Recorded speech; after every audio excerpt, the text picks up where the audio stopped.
but instead of putting together a random run-of-the-mill list, I wanted to focus this episode. Ever since my last Mac Apps episode, which many of you seem to really enjoy, I've been on the lookout for a worthy successor that delivers the same level of value.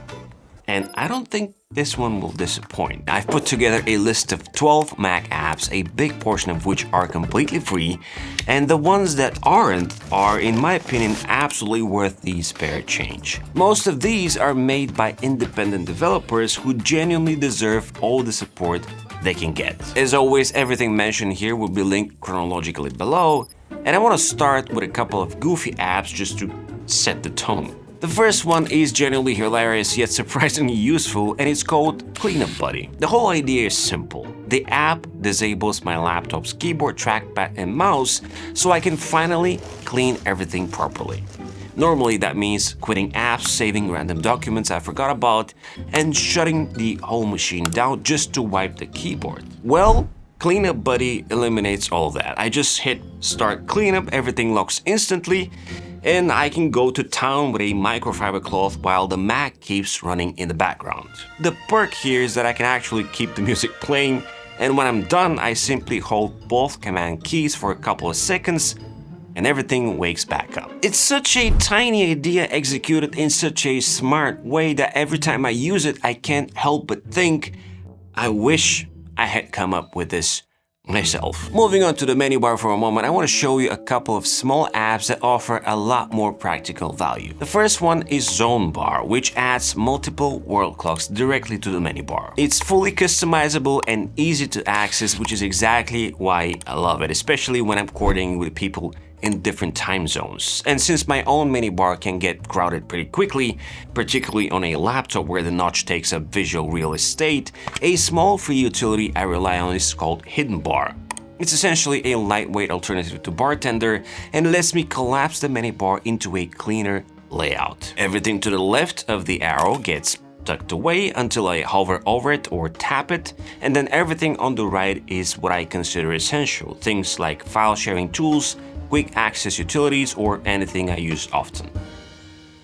Stepping up the usefulness ladder, I want to talk about something that many of us, including myself, have been annoyed recently: the loss of the old customizable Launchpad. You see, what we have now is a Spotlight-style app library that isn't customizable, isn't particularly helpful, and often doesn't reflect what I've just installed. Not sure why they took it away, but we had proper structure and organization, and today, not so much. This is where an app called LaunchOS changes everything. It basically brings back the classic Launchpad we all remember, but rebuilt and refined for the Tahoe. I can organize my apps again, customize the layout, and actually make it feel like a real launcher rather than a random grid. And it goes further than the original ever did. I can disable pagination and scroll through all my apps. I can adjust the grid size to fit more icons, tweak the spacing, and tailor the entire layout to fit my workflow. I trigger it by nudging my mouse into the top left hot corner, and it appears instantly on a clean, dedicated screen. I can even change the blur effect and the background to reflect whatever is on my screen or to my default wallpaper. For the price of a coffee, maybe a coffee and a donut if I go for a multi-device license, it's absolutely worth it. Moving on to a little organization gem I recently discovered, which is called DockDoor. If you ever felt that the macOS dock and its window switcher were missing something, this app fills that gap beautifully. DockDoor brings real-life previews to the dock icons and revamps the Alt-Tab switching so it works more like it does on Windows. Fast, visual, and dare I say, a lot more intuitive. Here's what I love about it. I hover over a dock icon, and instantly I see all the windows for the app without switching focus. I can hit Option Tab to pull up the familiar Windows style switcher with previews, arrow keys, navigation, and the full set of actions: close, minimize, and more. The customization here is impressive too, with layout style, spacing, filters, and full keyboard control. Everything is 100% local processing, no cloud, no tracking, and more importantly, no hidden subscription fees. It's maintained by a solo developer, so if you try it and you like it, and it kind of sticks with you, I think it's worth a little support. And for everyone who's been supporting my little side quest of building the most minimal and useful note-taking app called WhyNote, a quick update. I've been wrestling with the App Store because I really want to release it for free. And while I work through the bureaucracy on that front, I'll leave a link to it below so you can download it directly. All I ask is simple. Share your feedback, a comment, an email, a quick note about, what works and what doesn't. Anything helps. And if you run into bugs or have ideas that could make the app better, I'm here to hear you. Your support and your thoughts mean a lot. Oh, and by the way, if you end up enjoying this video, subscribe. Because why not?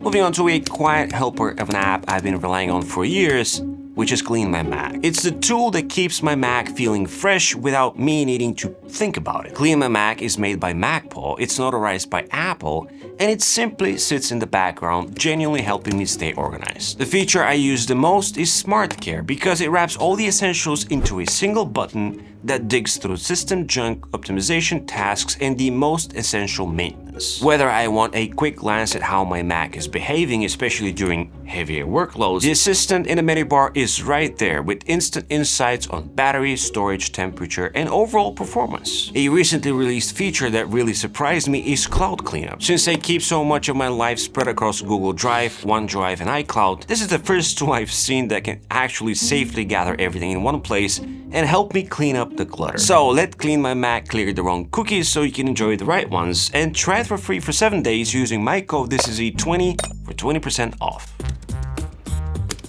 Next up is the Lasso app, an unconventional but surprisingly effective way for me to manage Windows using nothing but the mouse.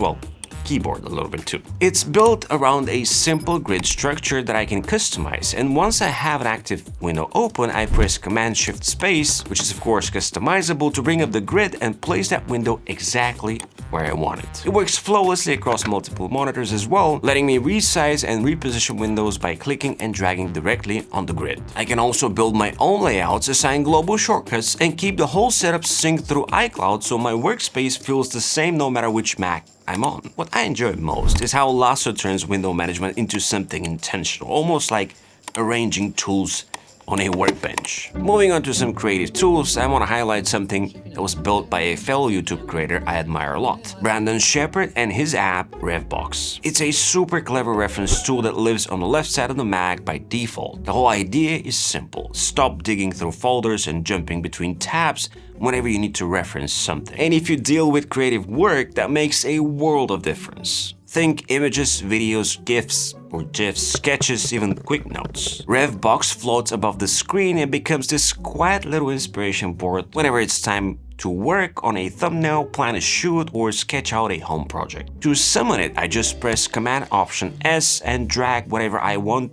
to, keep it in sight. It's the kind of app that could only exist in the mind of someone who lives inside creative workflows. And I want to show it here because it is genuinely useful, not just for creators, but also for anyone who wants a small, movable space for notes, reminders, or quick to-dos while juggling the day. It's a one-time purchase app with a free trial, and it's one I'm personally ready to invest in because I see the work and I appreciate the value.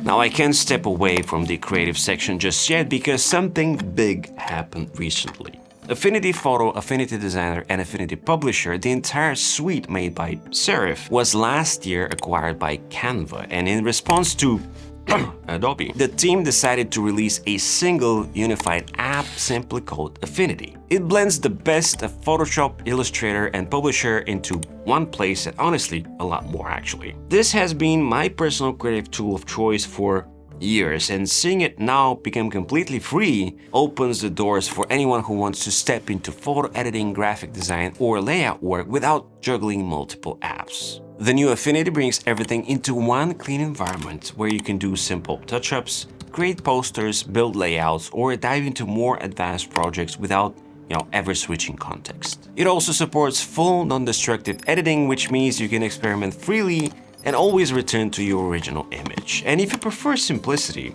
you can customize your workspace by rearranging panels and keeping only the tools you care about most. As a long-time Affinity Photo user, I have customized mine to mimic the old version. From all the apps I've shown so far, the one that I'm most excited about is called Paraspeech. Imagine being able to type or essentially write faster by just speaking. Paraspeech is a voice-to-text tool that works in any app as long as there is a cursor waiting for input. I trigger it by holding the control key, which can be customized, and just like some assistants from the past, I see a waveforms pop up, except this time, nothing leaves my Mac. Everything runs locally and I just had to download the language pack and the model and it was ready to go. The speed is the part that surprised me the most. I say something, release control, and boom, the text appears instantly, punctuation and capitalization included. My initial idea was to write faster. I usually type around 80 to 90 words per minute, but there's no comparison here at all. It's actually surprisingly useful to reply to comments, draft emails, taking quick notes, pretty much anything that comes to mind. And yes, I am fully aware I look ridiculous talking to my computer, but well, the older I get, the less I care about because everything just works. I think you should check it out, and I hope the hefty discount I took advantage of is still around by the time I release this episode, because I got a lifetime license with no subscriptions, and I'll be sure to link it below. It saved me hours, and honestly, my hands and fingers have never been happier. Now, a little bonus app, which is not actually an app, but a screensaver, is called Bauhaus Clock. And it's one of my favorites that you've spotted in previous episodes because look at it, it's beautiful. And above all, it's customizable. So from the settings of it, you can dial it in, change the movement type, the colors, you have light and dark mode, and even the different color options are available too. So definitely something that I would recommend for anyone who likes to enjoy the desk setup for what it is. The second goofy app from the beginning of this episode, which you might have noticed when missing earlier, exists for no other reason than to just make me laugh. It's called Googly Eyes. It lives in the menu bar, and as the name implies, it simply adds a pair of googly eyes on top of my screen. They actually chase my mouse, and if I really have to justify the existence, I could say it helps me spot the mouse when I'm using multiple displays or running, small scaling, but let's just be honest. It's mostly here for fun. What makes it even better is that the eyes actually blink whenever I click, and I can even decide whether they blink on the left click or the right click. It's such a silly detail, but it gets me every time, and it's made by the incredibly talented developer Andreas Ors, who also created GIFSKey, which is another favorite app of mine that I mentioned in my last episode, which I'll link right here. Like and subscribe to the channel as well as my newsletter, and as always, it's been an absolute pleasure. This is E, over and out.